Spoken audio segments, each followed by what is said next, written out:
ഈശോമിശിഹായ്ക്ക് സ്തുതിയായിരിക്കട്ടെ. ഞാൻ brother Shaiju Adappally, Ernakulam saint Mary's prayer മിനിസ്ട്രിയിൽ നിന്ന്. വയലാർ രാമവർമ്മയുടെ പ്രശസ്തമായ കവിതയിലെ വരികൾ ഷെയർ ചെയ്യുകയാണ്. അച്ഛനുറങ്ങിക്കിടക്കുന്നു നിശ്ചലം, നിശബ്ദത പോലുമന്നു നിശബ്ദമായി.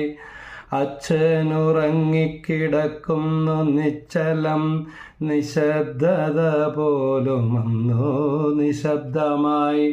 വന്നവർ നാലുകെട്ടിൽ തങ്ങി നിന്നുപോയി ഞാൻ തിരികൾ മാതിരി.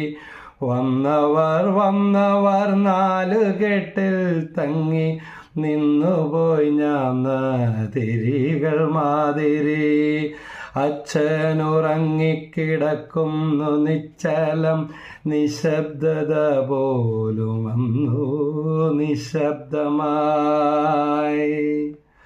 കത്തുന്ന കാറ്റിൻ്റെ കാണാത്ത കൈകളിൽ എത്തിപ്പിടിക്കാൻ നിലവിളക്കിന്തിരി. ഇത്തിരി ചാണകം തേച്ച വെറും നിഴൽ തച്ചനുറങ്ങാൻ കിടക്കുന്നതിങ്ങനെ.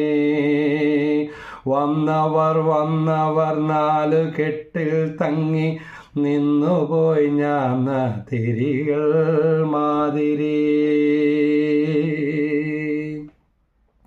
ഇന്നും മനസ്സിൽ പച്ച പിടിച്ച് കിടക്കുന്ന, സ്കൂൾ പഠന കാലഘട്ടത്തിൽ പലതവണ കവിതാ പാരായണത്തിൽ പാടി സമ്മാനം മേടിച്ചിട്ടുള്ള ആ വരികൾ ഇന്ന് രാവിലെ പത്രം വായിച്ചപ്പോൾ, മലയാള മനോരമ പത്രത്തിലെ ഫ്രണ്ട് പേജിലുള്ള വാർത്ത വായിച്ചപ്പോൾ ഈ വരികൾ ഓർമ്മ വന്നെന്ന് മാത്രമല്ല, ആ വരികൾക്ക് ജീവൻ വെച്ചതുപോലെ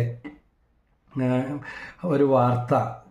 മുട്ടിയിട്ടും തുറക്കാത്ത വാതിലിന് മുൻപിൽ മുറ്റത്തിറങ്ങി അച്ഛൻ മടങ്ങി. 80 വയസ്സായ അപ്പൻ തോമസും അദ്ദേഹത്തിൻ്റെ ഭാര്യ റോസ്ലിയും ഇതാ അനാഥ മന്ദിരത്തിൽ കിടന്ന് പനി പിടിച്ച് ഈ അപ്പൻ മരിച്ചു.